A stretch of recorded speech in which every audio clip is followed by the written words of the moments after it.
Aga nüüd, kui minna natukene tõsisema jutu peale jälle, siis meie järgmine esineja on siia saabunud Londonist, tema nimi on Mary Stokes ja ta on sellisest firmast nagu Rubini Global Economics. Töötab seal vanemanalüütikuna. Rubini Global Economics on maailmas päris hästi tuntud konsultatsioonifirma, mis pakub siis majandus- ja geostrateegilist infoteenust. Peakorter on neil New Yorgis. Oma nime on nad saanud oma asutaja Nuriel Rubini järgi. Ja Mary Stokes on siis vastutav muuhulgas Põhja-Euroopa, ka meie regiooni eest. Ja täna tuleb ta meile rääkima siis enamasti olukorrast arenevates riikides, arenevatel turgudel. Mary, please, the stage is yours.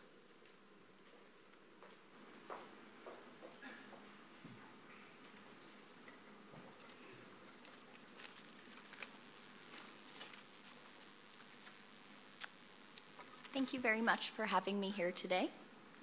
Today I'm going to be focusing on the emerging market outlook.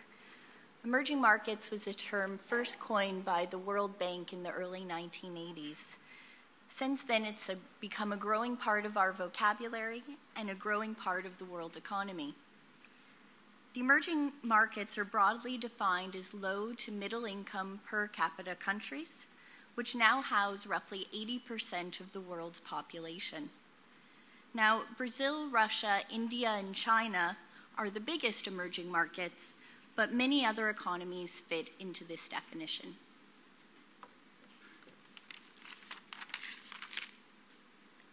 First, I'm going to give an overview of emerging market performance. Then I'm going to look at some differences amongst emerging markets. Then I'm going to look at a big topic facing emerging markets today, and that is a wave of capital inflows. And finally, look at the way forward for emerging markets and some policy measures they might want to consider.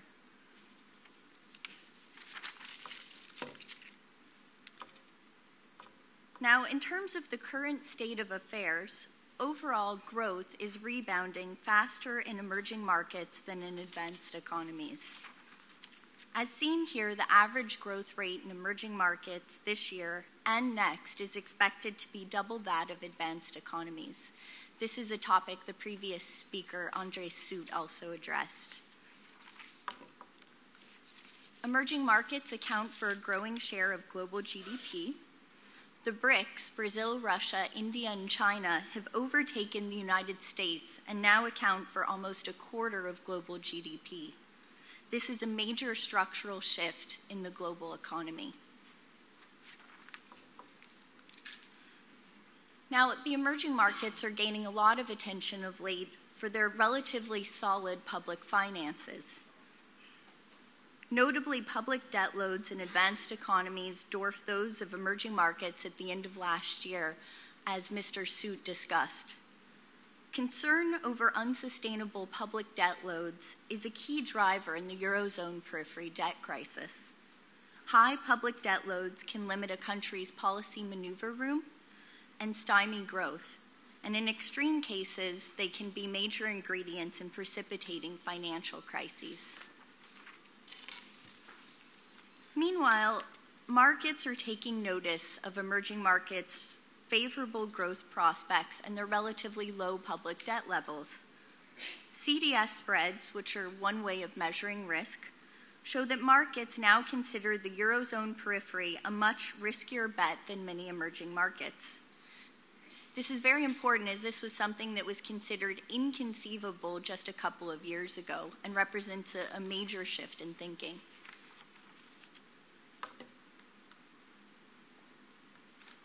But the question remains, can emerging markets drive global growth and replace the U.S. as the world's consumer of last resort? Well, the short answer is not quite yet. While the BRICS, the biggest emerging markets, have surpassed in terms of their share of global GDP, their consumption lags. The U.S. remains the world's consumer of last resort, and many emerging markets are export-led and are not yet in a position, at least at this point, to replace the U.S. as the world's top consumer. China is a case in point. Private consumption accounted for just 35% of China's total GDP last year, and we expect household consumption there to remain below 40% of GDP through at least 2015. This stands in contrast to countries like the US, where private consumption to GDP represent about 70%. Now, to use a saying, when advanced economies sneeze, that is, when the Eurozone or US economy is slow, the traditional line of thought was that emerging markets would catch a raging cold and slow even more, given their strong dependence. The thinking today is a bit different. Rather than dependence, I would call the relationship one of increasing interdependence. But the general idea holds true. To put it more accurately, if advanced economies catch a bad flu, as occurred during the global financial crisis, emerging markets may not come down with a full-blown sickness, but they are unlikely to be completely immune. The big point is that emerging markets are not islands and are not yet in a position to step in as the main engine of global growth. Rather, we're in the midst of a transition which is taking the form of a multipolar global economic order. Trade and capital flows between emerging markets are on the upswing, but a major shift away from advanced economies will take many years. EMs are not yet in a position to drive global growth, and they remain vulnerable to weakness in advanced economies. Now, up until now, I've been talking about emerging markets as one monolithic block, but of course there are considerable differences amongst emerging market regions and amongst the economies themselves. Oops.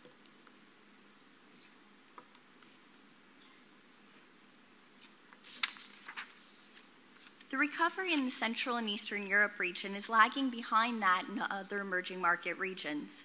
And this is not surprising that Central and Eastern Europe is home to some of the hardest hit economies. Hungary, Latvia, and Romania were among the EU newcomers that turned to the IMF and EU for rescue programs. Now, we're also seeing an uneven recovery underway within regions, and it's hard to generalize performance. Poland, for example, was the only EU country to avert recession last year. Meanwhile, the rest of the region was particularly hard hit by the crisis, and as you can see here, in 2010, the region's economies are recovering at very different speeds. Now, at this point, it's clear that emerging markets are a growing economic force who, as a group, showed considerable resilience in the face of the global financial crisis. But many emerging markets, particularly the larger domestic demand-driven emerging markets, such as India, Turkey, Brazil, Indonesia, are facing a new challenge, and that is a wave of capital inflows. As yet, it's unclear how much this represents a longer-term structural shift toward emerging markets versus speculative hot money flows.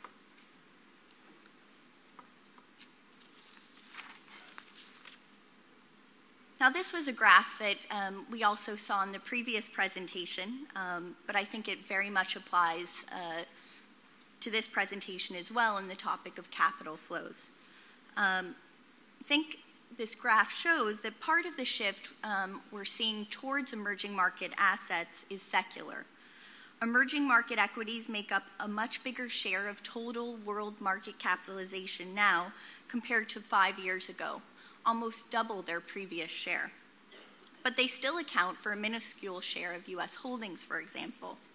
Consequently, there's considerable room for emerging market equities to grow their share in US holdings and in the holdings of advanced economy investors in general.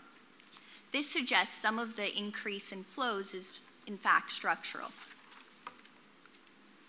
Now, similar to the growth story, capital flows to emerging markets are on the upswing, the way we're seeing emerging markets grow faster on average than advanced economies, but this is not even at all. There's considerable variance in the quantity and the quality of these inflows by region and by country. overall, emerging markets with strong domestic demand are the biggest capital magnets. Like I mentioned, those include Brazil, Turkey, India, Poland, Indonesia, among others. And as mentioned before, capital inflows are not yet a concern for most countries, but they could become a major policy challenge down the line. Now again, similar to the growth story, even within regions, we're seeing quite a lot of variance in terms of capital flows. For example, Estonia saw very strong pre-crisis inflows, but experienced outflows last year and into the beginning of this year. In contrast, Poland has experienced a relatively strong bounce back in inflows to pre-crisis levels. Now the question remains, are capital inflows a blessing or a curse? Well, unfortunately, there's no easy answer. Some capital-needy emerging markets have more investment opportunities than they can afford to undertake with low levels of domestic savings. For these economies, capital inflows are a blessing and can help boost their long-term potential growth. For other economies, however, capital inflows run the risk of creating asset bubbles and planting the seeds of future financial crises, particularly if the flows are speculative or if the flows are going into sectors that aren't enhancing an economy's productive capacity. For example, big inflows into the non-tradable sector. Now, in dealing with capital inflows, policymakers are facing a number of challenges. And what this graph shows is that policymakers can't achieve all three of these objectives, essentially called the impossible trinity. Something has to give, which is why managing these inflows is so challenging. Now, as I just mentioned, capital inflows can create policy dilemmas. And this slide addresses some of the different options that policymakers can take in addressing those flows. And like I mentioned before, there's no one easy answer. There are trade-offs to all of the different options. So the first option is policymakers can simply decide to do nothing, which in effect means currency appreciation. The trade-offs there are the risks of currency overvaluation and a loss of export competitiveness. Another option is intervening in the foreign exchange market, essentially building up foreign reserves. The trade-offs there are strong credit growth with the potential for overheating and asset bubbles, potentially planting the seeds of a future crisis. Even if the intervention is sterilized, there are fiscal costs, and it is likely to raise domestic interest rates and encourage even more inflows, making the policy not necessarily completely effective.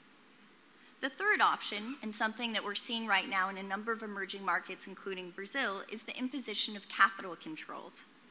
The trade-offs there is it may not prevent currency appreciation, and it could also dissuade good investment. As we saw in an earlier slide, capital inflows in many cases are something that countries want. The fourth option is tightening fiscal policy. The trade-offs there, of course, is that it dampens growth, which is something they want in terms of preventing overheating, but it also risks feeding further inflows if the tightening lowers the country's risk perception. Now, a fifth option is increasing the regulation and supervision of the financial sector. Well, this is a great policy choice in general and something countries should pursue, but its effectiveness is questionable in terms of dealing with capital inflows, as they can simply bypass the banking system and go directly to the domestic capital markets, and still potentially feeding asset bubbles.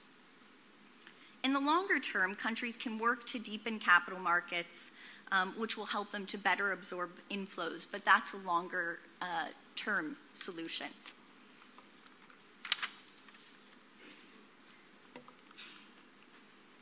Now, the composition of inflows matters. FDI, among the most stable and desirable form of capital inflows, is on the decline. Portfolio investment in equity and debt securities, is generally more volatile than foreign direct investment, and it's now driving the increased flows to emerging markets. Other investment, which largely consists of cross-border lending and trade credits, also tends to be more volatile than foreign direct investment. The challenge for policymakers is that it can be hard to determine whether flows are speculative or not, and looking at the composition of inflows is one important way that policymakers can try to gauge how much of it is hot money. Now, let's take a look at the current situation in emerging markets regarding capital inflows. FDI remains the single largest component of capital flows to emerging markets, and it's projected at roughly 45% of all net inflows this year. However, as we can see here, foreign direct investment is falling as a percent of GDP across all emerging market regions. This is at a time when we're seeing capital inflows on the upswing and is an area of potential concern. Now we're seeing a big upswing in portfolio investment, that is, inflows into equity and debt securities. Flows into emerging market Asia are forecast to be the largest. Some of these increased flows relate to the return of some investors after the global financial crisis. We're also seeing very big inflows into emerging market debt. In the first 3 quarters of this year, net inflows to emerging market bond funds already reached 430% of their best full-year totals. This is one potential sign that at least in some emerging markets, conditions are starting to get bubbly. Now, many of the same conditions we're now witnessing in some of these booming emerging markets worldwide, which are experiencing large capital inflows, were present in the Central and Eastern European economies in the run-up to the crisis. Consequently, the recent experience of these economies, including Estonia, can provide important lessons for emerging market policymakers.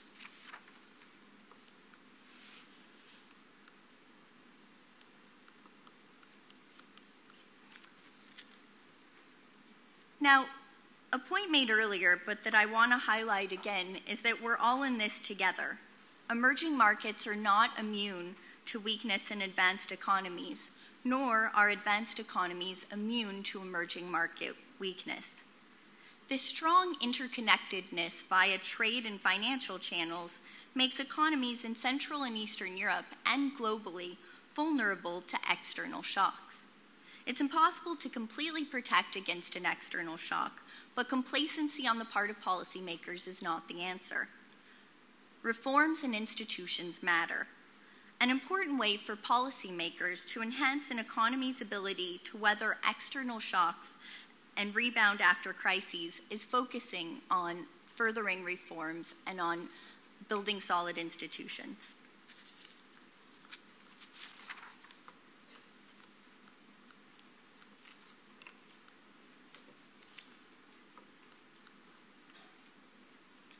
Now, there are a number of ways that economies can help their economy, there are a number of ways that policymakers can help their economies rebound faster after a crisis. Now, as I mentioned, no economy is completely protected against an external shock, but there are ways that policymakers can enhance their economy's ability to bounce back after one of these shocks. And these are just a handful of measures to consider. Improving the business and investment climate by investing in research and development, improving infrastructure and tackling corruption, diversifying sources of growth and strengthening competitiveness, and finally, cross-country coordination is a key underappreciated way of heading off future crises. We live in an increasingly interconnected world, and policy-making needs should reflect this.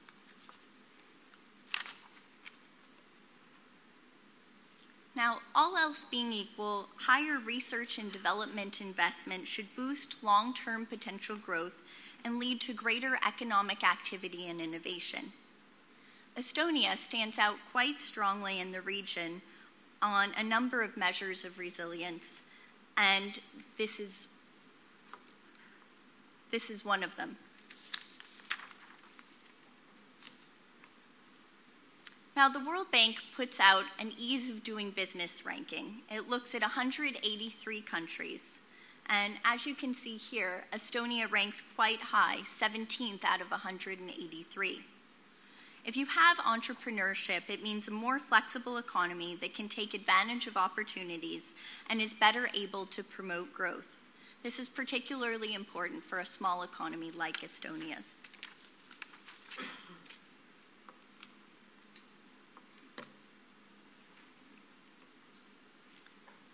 Now, governments in countries perceived as more corrupt could find it more challenging to get cooperation from their citizenry during a crisis, and could also find it challenging to implement resilience-enhancing measures if the government is not seen as having its citizens' best interests at heart.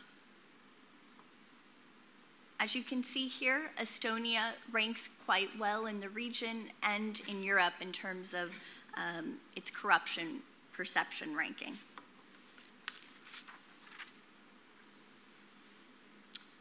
Cross-country coordination is a very important and, as I mentioned, underappreciated way to head off future crises, and the Nordics and Baltics are at the forefront in this respect.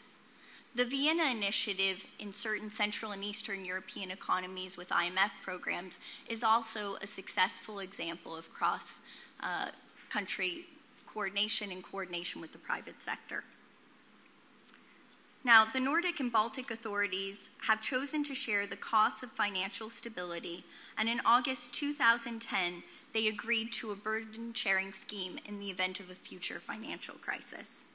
This agreement makes quite a lot of sense, considering the Nordic and Baltic economies' considerable financial linkages. Finally, building competitiveness is another important area and way for emerging markets to enhance their resilience in the face of external shocks. And Estonia stands out in the region on this indicator, which is put out by the World Economic Forum. While skill shortage in certain sectors is an issue, overall, Estonia's lead in the region reflects solid institutions and improving macroeconomic stability, which is particularly commendable given how strongly the region was affected by the economic crisis. So overall, I believe emerging markets policymakers can learn from Estonia's experience, which shows that reforms and solid institutions do make a difference in an economy's ability to bounce back after a crisis. Thank you very much for your time.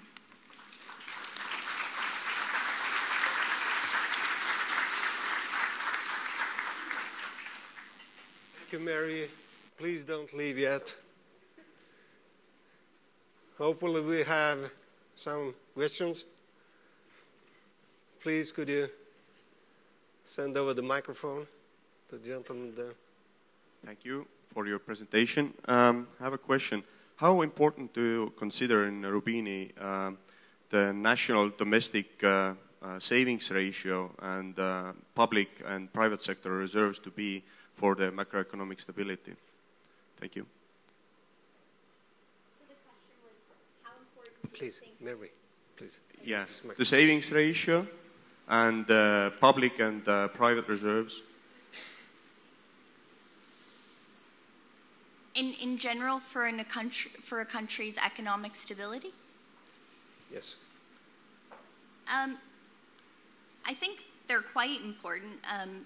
As we're seeing in the case of China, a high savings ratio is actually potentially an issue in terms of global rebalancing. So that's something we're looking at very closely. So across the board, I would say that a high savings ratio isn't necessarily something a country should aspire to. It really depends on the individual circumstances of the economy. In terms of foreign reserves, what we're seeing in emerging markets worldwide, especially these booming emerging markets, is a massive buildup in foreign reserves, a sort of insurance policy against future crises. This is going to be an ongoing issue. And I think it relates to this global rebalancing issue that if these economies are building up massive foreign reserves, it's going to delay rebalancing and creates a number of problems on its own. I hope that addressed your question. Thank you. Any further questions? If not, I'd like to ask one question, Mary. Sure. I know that one of your favorite markets and countries is Turkey. Isn't it so? Yes. So maybe you give us just a few arguments why Turkey should join the European Union and why not. Sure. I think Turkey right now is definitely a success story. After its financial crisis in 2000-2001, policymakers engaged in major reforms, particularly reforms in the financial sector. And even though Turkey was hit hard by the global financial crisis in terms of a sharp contraction in growth in 2009, we're seeing the economy rebound incredibly quickly right now. It's exhibiting growth rates on par with China.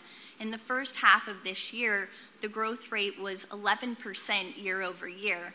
And a big part of this rebound, the fact that it's been able to rebound so quickly, is due, at least in part, to some of the reforms that were made after the crisis earlier this decade. Now, in terms of your specific question on Turkey and EU membership, I think this rebound in growth that we've seen this year and this improvement in terms of reforms over the last decade, I think really highlights that Turkey belongs in the EU club. It holds a very important geostrategic area for Europe. It has very favorable demographics, but of course, politics and cultural issues come into play as well, which explain, at least in part, why Turkey's EU membership has been so delayed. But I think that overall Turkey has proved that, at least economically, in terms of fundamentals, that it's can keep up and in some cases nowadays exceed performance in EU economies. Thank you, Mary. Thank you very much. And before you leave, we have a nice present in for you. I know that we are going to contribute to capital outflow with this present to you. It's the last ever made Estonian krona. I hope you'll stay in Estonia for a couple of days, spend a lot of money here, and make a balance. Thank you. Thank you.